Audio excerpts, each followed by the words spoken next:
Zainabu, inda mahaifin Zainabu ya zama silan lalacewar rayuwarta gaba ɗaya kenan. Ku kasance tare da mu don jin ya aka yi wannan turka-turka ta kasance. Wata rana Asabar da misalin karfe 4 na yamma, hon ɗin mota mai gadin gidan Alhaji Mai Dala ya fara ji.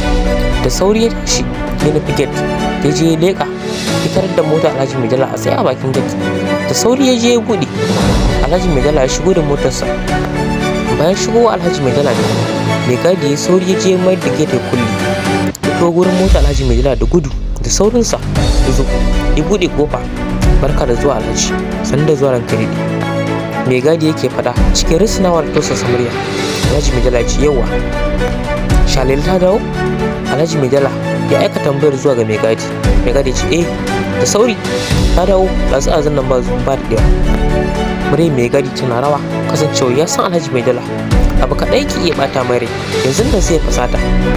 Alhaji Mai Dala bai gama sauraron mai gadi ba ma, jin cewa Shalele tasa ta dawo, kawai ya juya ya shiga gida.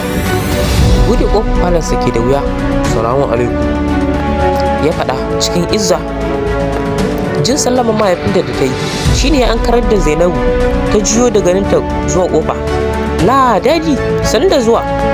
Alhaji Mai Dala cikin murmushi da farin ciki da fara'a ya tari ƴar tasa. A'a, Shalele na, ki ce har kin dawo kin zo kin sa talabijin a gaba.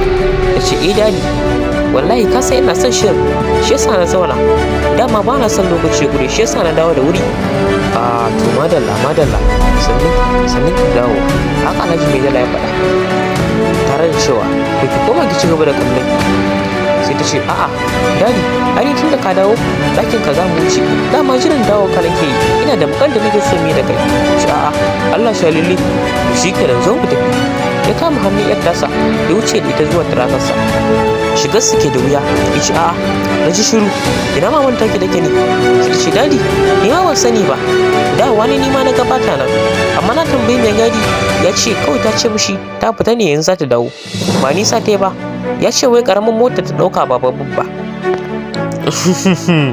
Hajiya Bilkisu kenan. Kai Hajiya Bilkisu akwai rigima.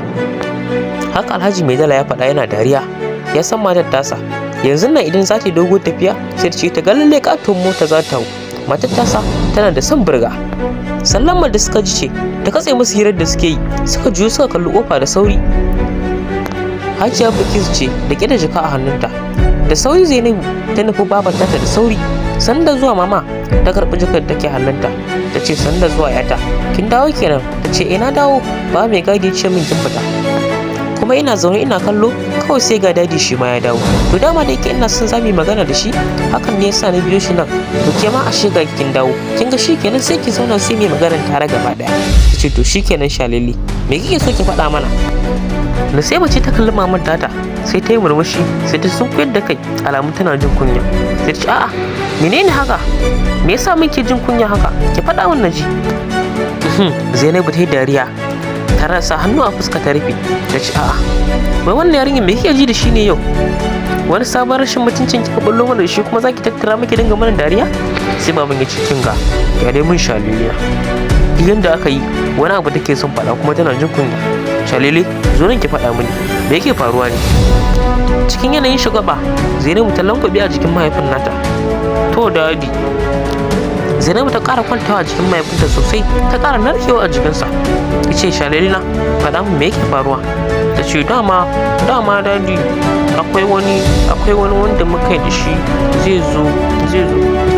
Alhaji Mai Dala ne saurin katse ta. A'a menene haka? Sai wani kinkina yake kina wannan warwara. Ki faɗa min mana me yake faruwa? Sai ya kalli mahaifiyar ya ce a'a da alama fa ina jin fa wannan yaren so dake da shi ta kawo wani sarki. Ai ko Hajiya Bilkisu ta tsire dariya. Ita kuwa bangaren Zainabu miƙewa ta daga cikin mahaifin nata ta zura da gudu da ɗakinta. Sannan mahaifin nata ya tashi shi ma da gudu jikin tsufa ibita.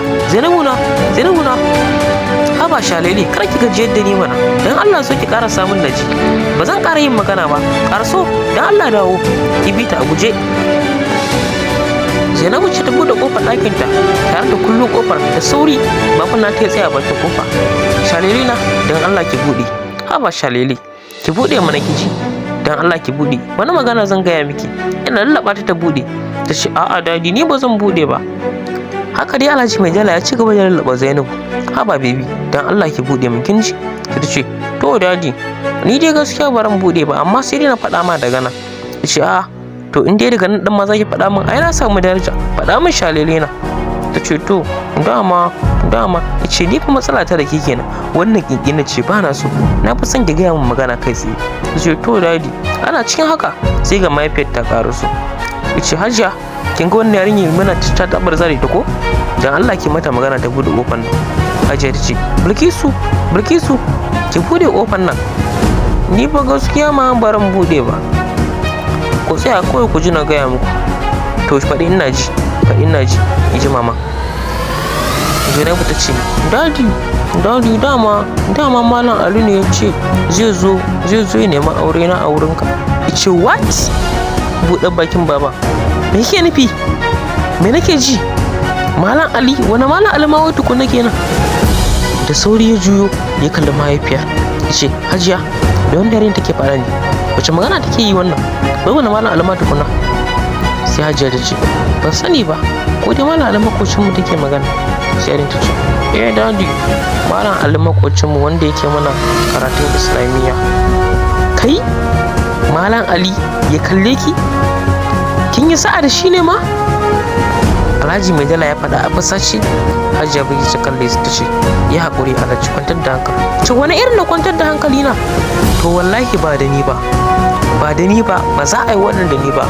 Alhaji mai dala ya faɗa a fasace. Juya inubu waje.